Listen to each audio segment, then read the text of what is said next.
Nestle packaged food হ'ল বিশ্বৰ আটাইতকৈ ডাঙৰ কোম্পানীবোৰৰ ভিতৰত এটা। 1866 চনত স্থাপন হোৱা এংলো ছুইছ কণ্ডেন্সড মিল্ক কোম্পানী আৰু 1867 চনত ফেৰিন লেক্টি হেনৰি নেছলে কোম্পানী দুটা 1905 চনত লগ লগাই নেছলে স্থাপন কৰা হয়। ইয়াৰ সৰ্বমুঠ ৰেভিনিউ হ'ল $91.43 বিলিয়ন অৰ্থাৎ 6,688 কোটি টকা। ইয়াৰ বহুতো প্ৰডাক্ট যেনে চকলেট, বেবি ফুড, জুচ আদিৰ লগতে ভাৰতৰ এটা ফেমাছ প্ৰডাক্ট হ'ল মেগী। ভাৰতৰ নুডলছ মাৰ্কেটৰ 60% কেৱল মেগীয়ে দখল কৰি আছে, যিটো এটা সময়ত 80% দেখিবলৈ পোৱা গৈছিল।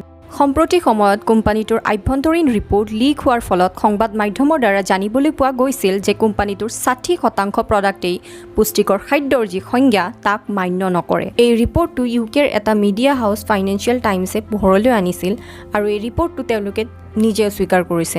আনকি কেৱল 37% প্ৰডাক্টেহে অষ্ট্ৰেলিয়াৰ হেল্থ ষ্টাৰ ৰেটিং ছিষ্টেমত 3.5 ষ্টাৰ লাভ কৰিবলৈ সক্ষম হৈছে। অষ্ট্ৰেলিয়াত বহু সংখ্যক লোকে মেদবহুলতাৰ চিকাৰ হৈছিল। সেয়েহে তাৰ চৰকাৰে 2014 চনত এটা নতুন পদ্ধতিৰ আৰম্ভ কৰে, য'ত খাদ্য সামগ্ৰীসমূহক 5 ষ্টাৰৰ ভিতৰত ৰেটিং প্ৰদান কৰা হ'ব, যাতে মানুহে চাব পাৰে যে তেওঁলোকে খাদ্য সামগ্ৰীবোৰ যিবোৰ গ্ৰহণ কৰি আছে সেইবোৰ প্ৰকৃততে স্বাস্থ্যৰ পক্ষে কিমান সুৰক্ষিত। আমাৰ ইয়াতো যদি এনেকুৱা কিবা ব্যৱস্থা থাকিলহেঁতেন বিৰাট ভাল হ'লহেঁতেন, নহয় জানো?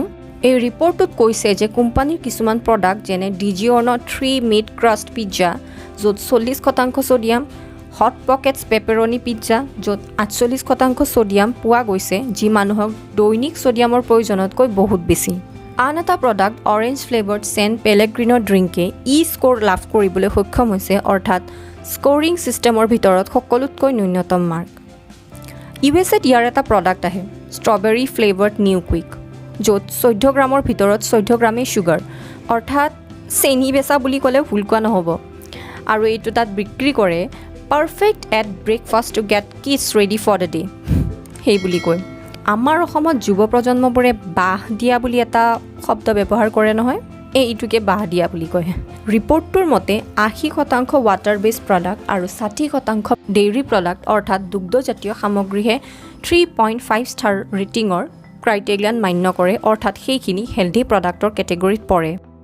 ইয়াৰ আগতেও 2015 চনত নেছলেৰ মেগীক food safety and standard authority of India অৰ্থাৎ FSSAI ইণ্ডিয়াত বেন কৰিছিল, কিয়নো তাত অধিক মাত্ৰাত মন'ছ'ডিয়াম গ্লুটামেট বা MSG পোৱা গৈছিল।